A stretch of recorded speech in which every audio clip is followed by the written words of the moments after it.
নমস্কার, রান্নাঘরের মহারানীতে তোমাদের সবাইকে স্বাগত। আজকে তোমাদেরকে দেখাবো গন্ধরাজ পোলাও, মানে গন্ধরাজ লেবু দিয়ে পোলাও রান্না করবো। দেখো, গন্ধরাজ লেবু আমি এখানে নিয়ে নিয়েছি। আচ্ছা, আর এখানে আমি 400 গ্রাম বাসমতি চাল অনেকক্ষণ আগে ধুয়ে বেশ জলটা কিন্তু ছাঁকনিতে ছেঁকে আমি কিন্তু জলটা ঝরিয়ে একটু শুকনো করে নিয়েছি। আচ্ছা, দেখো, এছাড়া কিন্তু পোলাও করতে কাজু কিশমিশ লাগবে। আগে গন্ধরাজ লেবুটাকে কেটে তার জিসটা কিন্তু আগে বের করে নিতে হবে। এটাকে কিন্তু কিশনি দিয়ে কুড়িয়ে নিতে হবে, আস্তে আস্তে ঘষতে হবে। আবার এমন জোরে ঘষবে না যাতে ভেতরের সাদাটাও কিন্তু ঘষে যায়, তাহলে কিন্তু খেতে কিন্তু তিতো লাগবে। সেই জন্য খুব আস্তে আস্তে দেখে দেখে এটাকে কিন্তু করাতে হবে, যাতে সবুজ অংশটা করে যায় কিন্তু ভেতরের সাদাটা কিন্তু একই থাকে। আচ্ছা, কড়াই বসিয়ে দিয়েছি। পোলাও যেহেতু করব, আমি কিন্তু একটুখানি ঘিতেই করব, পুরোটাই ঘিতে করব।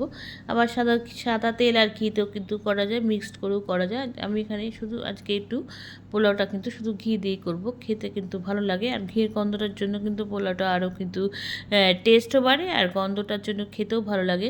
এবার দেখো, আমি বেশি দিইনি, পরিমাণ মতন দিয়ে দিয়েছি, যেহেতু চাল আমার বেশি না, আমি এখানে 400 গ্রাম ওজনের চাল নিয়েছি।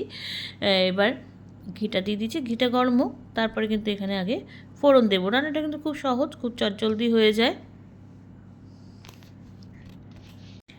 কড়াইতে কিন্তু ঘিটা আমার গরম হয়ে গেছে। এবার কিন্তু এখানে ফোড়নটা দিয়ে দেবো। ফোড়নে কিন্তু আমি দিয়েছি দারচিনি, এলাচ, লবঙ্গ আর একটা তেজপাতা। এলাচটা কিন্তু আমি একটু ফাটিয়ে দিয়েছি, না হলে না এলাচটা তেলে দেওয়া বা ঘিতে দেওয়া খুব ফোটে, ওই জন্য একটু ফাটিয়ে দিয়ে দিয়েছি। ফোড়নটা কিন্তু আমার হয়ে গেছে। এবার কিন্তু আমি এখানে প্রথমে আগে কাজু কিশমিশটা দিয়ে দিয়েছি। কাজু কিশমিশটাকে একেবারে ঘিয়েতে ভেজে নেব। কাজু কিশমিশটা ভাজা হয়ে যাবে।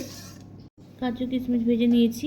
এবার যে চালটা আমি অনেকক্ষণ ধরে শুকিয়ে রেখেছিলাম সেটাকে কিন্তু এবার দিয়ে দিলাম। এবার কিন্তু এটাকে আমি কাজু কিশমিশের সাথে খুব ভালো করে ঘি দিয়ে কিন্তু খুব ভালো ঘিয়ের সাথে খুব ভালো করে চালটাকেও খুব সুন্দর করে ভেজে নেব। পোলাওয়ের চাল কিন্তু একটু বেশ ভাজা ভাজা হলে বা এরকম জল ঝরিয়ে শুকনো করে নিলে পোলাওটা কিন্তু খুব সুন্দর হয় আর খুব ঝরঝরে হয়।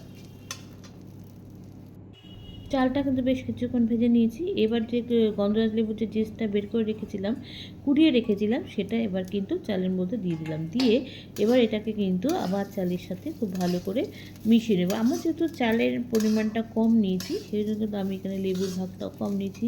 চালের পরিমাণ বাড়লে কিন্তু লেবুটাও কিন্তু লেবুর পরিমাণটা বাড়িয়ে দেবে, তাহলে সমান রান্নার সব কিছু পরিমাণ সমান হবে। এবার কিন্তু এখানে আমি নুন দিয়ে দিয়েছি, পরিমাণ মতো নুন দিয়ে দিয়েছি। দিয়ে এবার এটাকে আবার কিন্তু একটু মিশিয়ে নেব। একটু বেশিক্ষণ রেখে কিন্তু ভাজা ভাজা ভেজে নিচ্ছি। তার উপর দিয়ে কিন্তু একটু চিনি দিয়ে দিয়েছি, পোলাও তো একটু মিষ্টি মিষ্টি হবে। আচ্ছা, এবার কিন্তু এটাকে খুব ভালো করে মিশিয়ে দিয়েছি।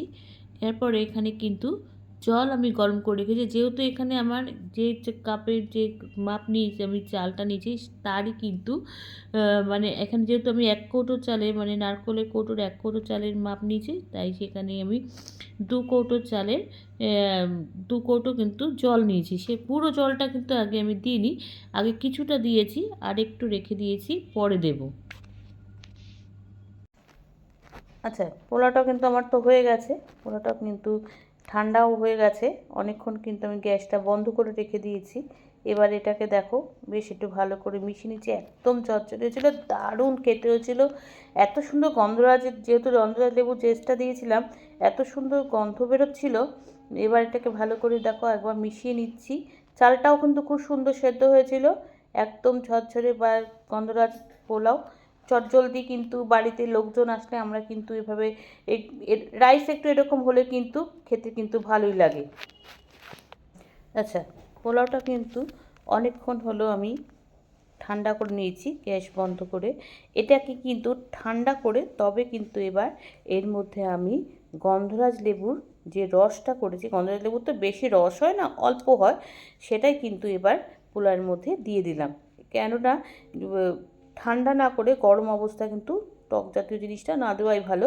সেই জন্য কিন্তু একদম ঠান্ডা করে দিয়েছি, তাহলে গন্ধটাও থাকবে, সেই জন্য। আর ওপর দিয়ে আমার কাছে দুটো পাতা ছিল, পাতাটা তো ছিঁড়ে দিয়েছি। পাতাটা অবশ্যই একটু পুরনো হয়ে গেছে, বাড়ির গাছের তো না, দোকানের জিনিস কেনা, তাই জন্য একটু শুকিয়ে গেছিলো।